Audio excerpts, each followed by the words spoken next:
आणि आता पाहणार आहोत सविस्तर बातमीपत्र। तर बातमीपत्राच्या अगदी सुरुवातीला या क्षणाची सर्वात मोठी बातमी येते ती म्हणजे अर्जुन खोतकर यांनी मुख्यमंत्री एकनाथ शिंदे यांच्या गटाला पाठिंबा देत असल्याची घोषणा केलेली आहे। आणि विशेष म्हणजे उद्धव ठाकरेंशी बोलून एकनाथ शिंदेंना पाठिंब्याचा निर्णय घेतल्याचं सांगताना खोतकरांना मात्र अश्रू अनावर झालेले होते। मी एक सच्चा शिवसैनिक आहे, पण अडचणीमध्ये सापडल्यामुळे हा निर्णय घेतल्याचं खोतकर म्हणाले।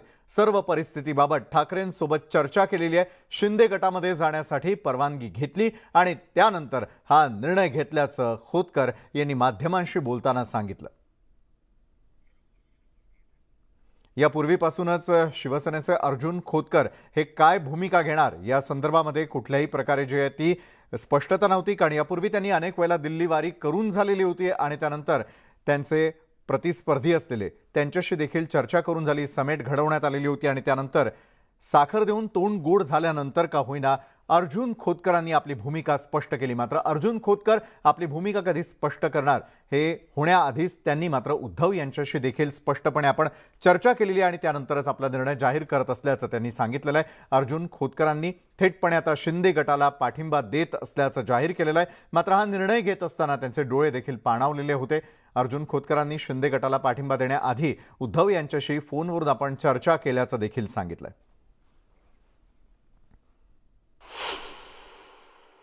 तमाम सर्व नेत्यांशी बोललो। माझी ही भूमिका आहे, मी सच्चा शिवसैनिक आहे, गेली 40 वर्षाचा, आणि घरी आलो की परिवार दिसतो। त्यामुळे काही निर्णय करणं गरजेचे आहेत असं मी पक्षप्रमुखाकडे परवानगी मागितली आणि पक्षप्रमुखांनी मला या संदर्भाने जे काय बोलायचे ते मला बोलले। त्यामुळे मी आज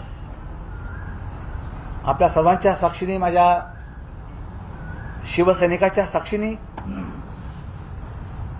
माननीय मुख्यमंत्री एकनाथजी शिंदे साहेब यांचं समर्थन करण्याचा निर्णय या ठिकाणी घेतलेला आहे आणि ते समर्थन मी माननीय एकनाथ शिंदे साहेबांचं या ठिकाणी करतो।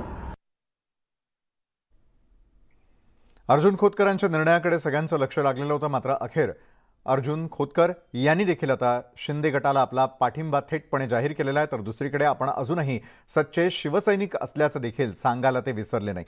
मात्र हा निर्णय घेण्याच्या आधी आपण उद्धव ठाकरे यांच्याशी पूर्णपणे बोललेलो आहोत आणि त्यांच्याशी बोलल्यानंतरच कुठल्या कारणामुळे हा निर्णय घेत असल्याचं सांगितल्यानंतर मात्र उद्धव यांनी देखील आपल्या या निर्णयाला जे आहे ते थेटपणे कुठल्याही प्रकारचा विरोध केला नसल्याचं त्यांनी स्पष्ट केलं। अर्जुन खोतकरांनी आता शिंदे गटाला आपला पाठिंबा जाहीर केलेला आहे, शिंदे गटात जाण्यासाठी परवानगी घेतलेली आहे आणि ती परवानगी घेतल्यानंतरच आपण शिंदे गटाला आपला पाठिंबा जाहीर करत असल्याचं, मुख्यमंत्री एकनाथ शिंदे यांना आपला पाठिंबा जाहीर करत असल्याचं माध्यमांशी बोलताना त्यांनी सांगितलं। मात्र माध्यमांशी संवाद साधत असताना अर्जुन खोतकर हे भावुक झाल्याचं देखील पाहायला मिळालं। त्यांनी हा सगळा आपला निर्णय जाहीर करत असताना डोळे देखील त्यांचे पाणावलेले होते।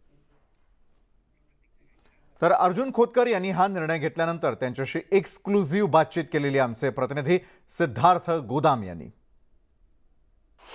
अर्जुन खोतकर स्वतः माझ्यासोबत आहेत। दादा, सगळ्यात पहिला प्रश्न माझा असा आहे की तुम्हाला रडताना आम्ही कधी बघितलं नाही। तुमचं फार डॅशिंग राजकारण राहिलेलं, अनेक जण गट सोडून गेले, पण तुम्ही खूपच भावनिक झाला। तो नाही, मुळात पक्ष सोडत असताना ह्या वेदना आहेत माझ्या, जे डोळ्यात पाणी येते। 40 वर्ष एका पक्षात काम केलं ना, त्या पक्षाला सोडत असताना कोणाच्या डोळ्यात पाणी येईल ते माझ्या डोळ्यात आलं साहजिक।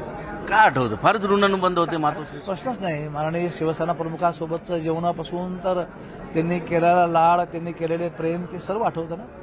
असा जीवनपट हा 40 वर्षाचा आहे, असा थोडी जाऊ शकतो। भले बुरे प्रसंग, एवढं सगळं गोतावळा सोडावं लागतं, त्याच्यामुळे चीड पण असेल म्हणून। हा, ते आता आगामी काळात दिसेल। एवढी प्रेम करणारी लोक तुम्हाला सोडावं लागतात मजबूर। हो, ते दिसेल ना आगामी काळात। तिथे चीड म्हणत आहे, सल आहे ना, सल आहे ना मला।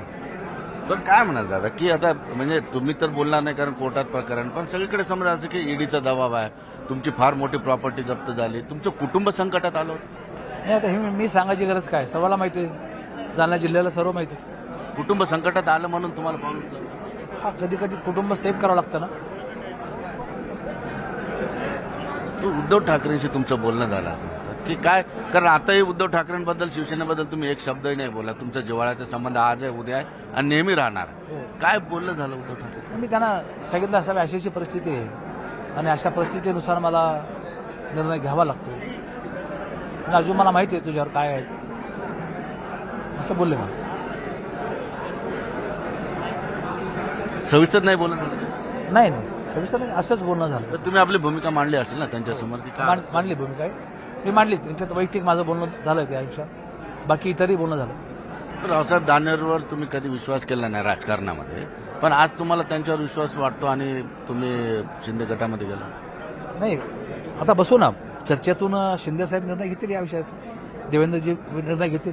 चा प्रश्न विचारतो. तुम्ही ज्या परिस्थितीमध्ये सांगितलं की फार मोठे संकट आहे, कुटुंब संकटात आलो, शिंदे गटात सोबत गेल्यामुळे तुमचं कुटुंब सुरक्षित झालंय, तुमच्या मार्गातील काटे दूर झाले हा, असं कसं म्हणता येईल झाल्याशिवाय? होण्याची शक्यता आहे. काय माहिती, पण भविष्यात आता राजकारण जोरदार होईल, हा होईलच ना. लोक त्याची अपेक्षा. राजकारणाच्या माणसाच्या होईलच, जोरदार होईल, त्याला काय. बघितलं आपण एकंदरीतच महत्वाचं स्टेटमेंट या ठिकाणी अर्जुन खोतकरांचं की कुटुंब संकटात आलं होतं आणि निश्चितपणे कुणाचं कुटुंब संकटात आलं असेल तर कुणीतरी आसरा शोधतो, त्याच पद्धतीचा आसरा शिंदे गटाकडून त्यांना मिळाल्याची भावना त्यांनी व्यक्त केली. महेश वाघसह सिद्धार्थ गोदाम, न्यूज 18 लोकमत, जालना. तर अर्जुन खोतकरांनी अखेर आपली भूमिका जाहीर केली आणि त्या संदर्भातली बातमी पाहिल्यानंतर वळूयात एका महत्त्वाच्या बातमीकडे. मुंबई आणि ठाण्याच्या विकासात आणि विशेषतः मुंबईला देशाची आर्थिक राजधानी बनवण्यात राजस्थानी गुजराती समाजाचं योगदान उल्लेखनीय आहे. मुंबईतून गुजरातींना काढल्यास काही पैसाच उरणार नाही असं वक्तव्य राज्यपाल भगतसिंग कोश्यारींनी केलेलं आहे. अंधेरीमधल्या स्थानिक चौकाच्या नामकरण सोहळ्यात ते बोलत होते. राज्यपालांचं वक्तव्य मात्र सोशल मीडियात मोठ्या प्रमाणावरती व्हायरल होत आहे.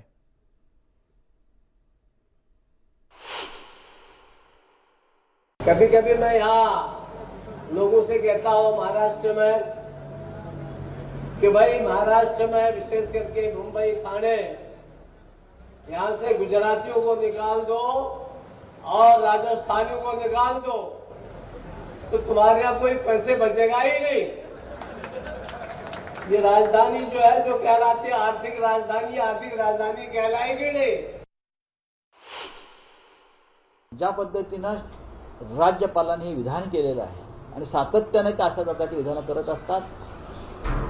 अगदी सावित्रीबाई फुले यांचा अपमान सुद्धा राज्यपालांनी केला आणि भारतीय जनता पक्षानं तोंडात मिठाची गुळणी घेऊन गप्प राहणं पसंत केलं.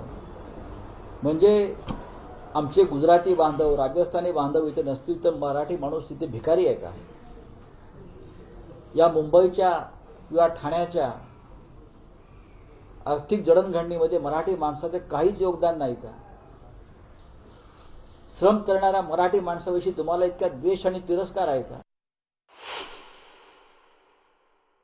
मी स्वतः त्या कार्यक्रमामध्ये होतो. त्यांनी मुळामध्ये तर जे समाज आज मुंबईमध्ये राहतात, आपल्या आपल्या पोटापाण्यासाठी राहतात, मुंबईकर स्वतःला समजतात, महाराष्ट्राचे नागरिक स्वतःला समजतात आणि महाराष्ट्रामध्ये त्या जागी योगदान देतात, त्यांचा फक्त सन्मान आणि त्यांच्यासाठी चांगले 2 शब्द सांगितलेले आहेत. कोणाचा अपमान केलाय तिथे? मी स्वतः कार्यक्रमामध्ये तिथे होतो. आपल्या मुंबईमध्ये विविध पद्धतीचे समाजाचे लोक आलेले होते. त्यांनी विविध पद्धतीने आपले व्यवसाय उभे केले. नोकरी देताना मराठी माणसालाच नोकऱ्या दिल्या, जशा तुम्हाला आणि मला मिळालेल्या आहेत. तसं सगळ्या जणांनी मराठी उद्योजकांनी पण आपल्या आपल्या पद्धतीने, किर्लोस्कर आहे, विविध असंख्य लोक आहेत ज्यांनी आपल्या आपल्या पद्धतीने केलेलं आहे. मग माझं म्हणणं आहे की राज्यपाल महोदयांनी त्या कार्यक्रमामध्ये आपल्या पद्धतीने अगर त्या समाजाचं जे योगदान आहे, कुठलं दुसऱ्या समाजाचं योगदान त्यांनी नाकारलं नाहीये, पण त्या समाजाने जे मुंबईमध्ये दिलेलं योगदान आहे ते फक्त मोजमापन केलेलं आहे, तेवढाच विषय केलेला आहे. अपमान कुठे केलेला आहे? माननीय कोश्यारीजी वारंवार महाराष्ट्राचा अपमानच करतायत. महाराष्ट्राच्या राजकारणामध्ये इतके इन्व्हॉल्व झालेत की ते एका पक्षाचे कार्यकर्ते वाटायला लागलेत आणि त्यामुळे अशा वारंवार स्क्रिप्टचं पान उडालं म्हणून उड बोलणारे जे राज्यपाल आहेत त्यांना वेळेत ज्यांनी आणलंय त्यांनी वेळेत त्यांना आवर घाला, नाही तर हा महाराष्ट्रामध्ये प्रक्षोभ झाल्याशिवाय राहणार नाही.